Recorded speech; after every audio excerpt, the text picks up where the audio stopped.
Compartilhar a solução de um problema que me afligiu por um tempo. É quando a internet fixa não abre sites específicos em alguns momentos do dia. Mas antes, duas notas rápidas. É necessária certa familiaridade com a configuração de equipamentos de rede para você fazer o que eu vou mostrar aqui, tá? E não sou especialista, não sou nem técnico de informática. Se alguém tiver qualquer coisa a acrescentar ou a corrigir, por favor, deixe nos comentários, eu agradeço. O problema exatamente era assim, na maior parte do dia tudo normal. De repente a internet caía para alguns sites, e sempre os mesmos sites. Aqui são só 4 exemplos, mas são muitos sites que ficavam fora do ar. Enquanto que outros sites continuavam carregando normalmente, rápido e tudo. A configuração da internet na minha casa era assim. Aliás, é assim, o roteador da operadora, dele sai um cabo de rede no qual é conectado um roteador secundário que eu instalei por conta própria para ampliar o sinal do Wi-Fi na minha casa. E também sai outro cabo de rede para um switch de 5 portas e nesse switch está conectado o sistema de CFTV da minha casa. O sistema de CFTV está ligado no roteador para jogar as imagens para a nuvem, que daí assim eu consigo acessar pelo celular. Mas vamos deixar o sistema de CFTV de fora por enquanto. O roteador secundário na minha casa eu configurei como ponto de acesso, ou AP, de Access Point, e não como roteador. Dessa forma, embora existam duas redes Wi-Fi, a rede 1 do roteador da operadora e a rede 2 do secundário, os equipamentos, mesmo que estejam pendurados no roteador secundário, é para o roteador primário que eles fazem as requisições, ou seja, todas as requisições para acessar sites, isso aí, tudo, as solicitações são feitas diretamente ao roteador principal, tá, da operadora. E sendo o secundário como ponto de acesso, a rede é uma só. Todos os equipamentos se enxergam, né? Por exemplo, para um computador mandar um arquivo para uma impressora que está no outro roteador, ele não precisa se deslocar até o roteador, sabe? A rede é uma só, todos os equipamentos se enxergam. Se fossem dois roteadores, aí seriam duas redes separadas. E aqui vamos entrar na raiz do problema. Todo equipamento de rede é meio que um padrão de fábrica. Quando ele precisa dar um IP para ele mesmo, o IP padrão é 192.168.0.1 e esse é o IP do meu roteador da operadora. O meu roteador secundário é da marca TP-Link. Eu não sei se isso é uma característica dos roteadores da TP-Link, mas assim, de qualquer forma, sempre quando eu achei sobre esse problema na internet, isso está associado a roteadores da TP-Link. Não sei se porque é a líder do mercado, né? Todo mundo quase tem TP-Link, mas enfim, isso está associado a TP-Link, embora eu não saiba se é exatamente só dessa marca. Mas tá. Isso não é um defeito, tá? É uma característica, só que no nosso caso vira um problema. A característica é a seguinte: quando o equipamento da TP-Link detecta uma perda de conexão com o roteador principal, para que os equipamentos conectados nele não percam a comunicação entre eles, ele assume o papel de roteador da rede.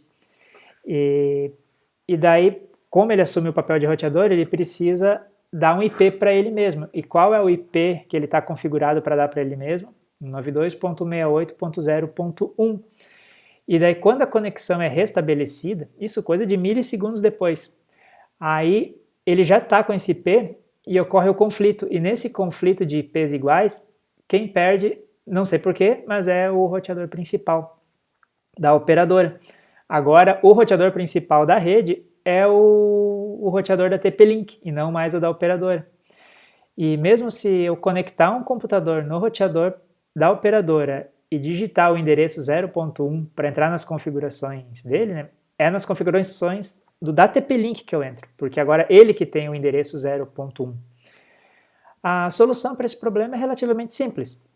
É só trocar o IP padrão do roteador secundário da TP-Link. Para isso é só desconectar o cabo de rede entre eles e daí com o equipamento se conectar no roteador secundário. Pode ser por um cabo de rede ou pode ser pelo Wi-Fi mesmo. Se for pelo Wi-Fi, pode ser até pelo celular. Só se certifique de estar conectado na rede do ponto de acesso, né, do roteador secundário. Estando conectado, aí é só entrar no endereço de final 0.1 e entrar na configuração de LAN para mudar o IP. O IP vai estar final 0.1, o importante é mudar Não o último número, não adianta nada mudar o último número, tem que mudar um dos 3 primeiros. Eu sempre costumo mudar a terceira casa aqui, que eu estou indicando com a seta. Pode mudar para 1, para 2, para 10, para 100, qualquer número, mas mudando para 2 já tá bom, só é importante tirar o 0 dali. E daí tá, isso já deve resolver o seu problema, daí agora você conecta de novo o cabo, reinicia os equipamentos e testa, talvez isso deve ter resolvido o problema para você já. Só que, no meu caso, estava um pouco mais complicado, porque eu fiz isso e o problema continuou ocorrendo. E quando ocorria o problema e eu tentava entrar no endereço 192.168.0.1 para acessar as configurações, né, do roteador principal, era essa tela que aparecia para mim. Você deve estar pensando também, como eu pensava, né? Continua entrando no roteador da TP-Link. Só que a tela de configuração do roteador da TP-Link é essa tela aqui, com o fundo meio esverdeado. Demorou mais do que deveria para cair a minha ficha que essa janela da esquerda que eu estava acessando não é a configuração do roteador da TP-Link, é a tela de configuração desse cara aqui. Um switchzinho de 5 portas, também da TP-Link, que eu nem sabia que era gerenciável, mas ele custou baratinho, mas ele é gerenciável. Por ser gerenciável, ele também tem o IP dele, quando ninguém dá IP para ele, ele que dá o IP para ele. Aí a gente tem que, assim como no roteador, tem que entrar nas configurações dele e mudar o IP dele. Para entrar nas configurações dele, é só desconectar o cabo de rede que liga ele ao roteador e conectar um notebook nele. Agora sim tem que ser por cabo, né? Porque ele não tem sinal de Wi-Fi. Não precisa desconectar o que estiver pendurado nele. No meu caso era o CFTV, né? Pode deixar tudo, só tem que conectar um notebook. Aí entra nas configurações dele e muda o IP dele para outro número também. Também prestando atenção para mudar da terceira casa.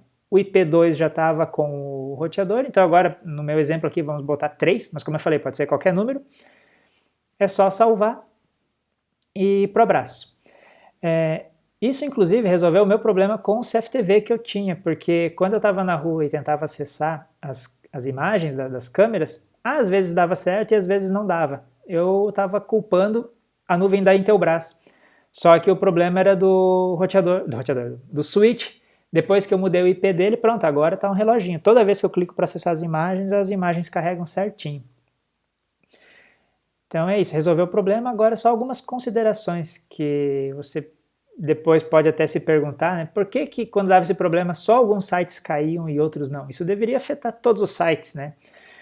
Bom, na internet eu achei a explicação, é porque esses sites que caem, eles só funcionam com IPv4. E esse problema dos roteadores da TP-Link só ocorre na rede IPv4, a rede IPv6 continua funcionando. E esses sites da direita aqui que continuam funcionando, eles são dual stack, ou seja, eles funcionam com IPv4 e IPv6. A requisição para acessar não chegava por IPv4, mas chega com a rede IPv6, por isso que eles continuavam carregando. Inclusive eu achei um site que fizeram, em inglês se chama, né, Por que não IPv6? O objetivo desse site é jogar uma vergonha em cima dos maiores sites da internet, os maiores sites por número de acesso, que ainda não funcionam com IPv6, né, só com a rede IPv4.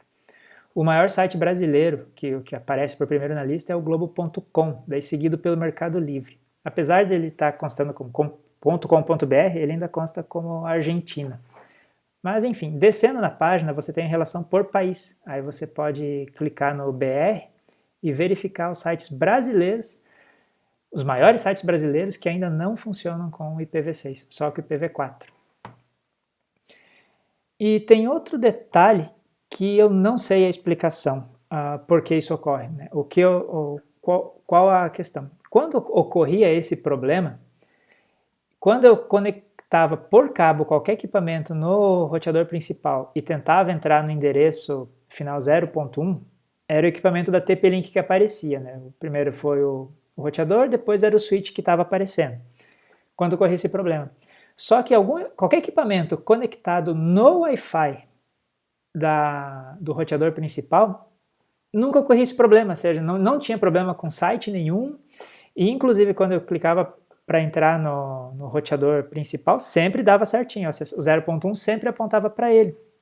Isso é estranho, porque a rede lógica é a mesma, quer dizer, se o equipamento está entrando na rede por cabo ou por Wi-Fi, não faz diferença, a rede é a mesma. Só que nesse caso, no meu caso, dava esse problema assim, todo equipamento ligado por cabo no roteador, esse problema ocorria. No Wi-Fi, não. E como o roteador secundário tá ligado, né, por cabo de rede, aí, claro, de todo equipamento ligado no roteador secundário sofria com isso, né, porque ao final das contas ele acabava entrando no roteador principal via cabo de rede, né, o cabo que estava ligando ao roteador. Agora, os equipamentos ligados diretamente no Wi-Fi do roteador principal, esses nunca passavam por problema. Eu não sei explicar o porquê disso. Beleza? Bom, espero que esse vídeo tenha ajudado vocês.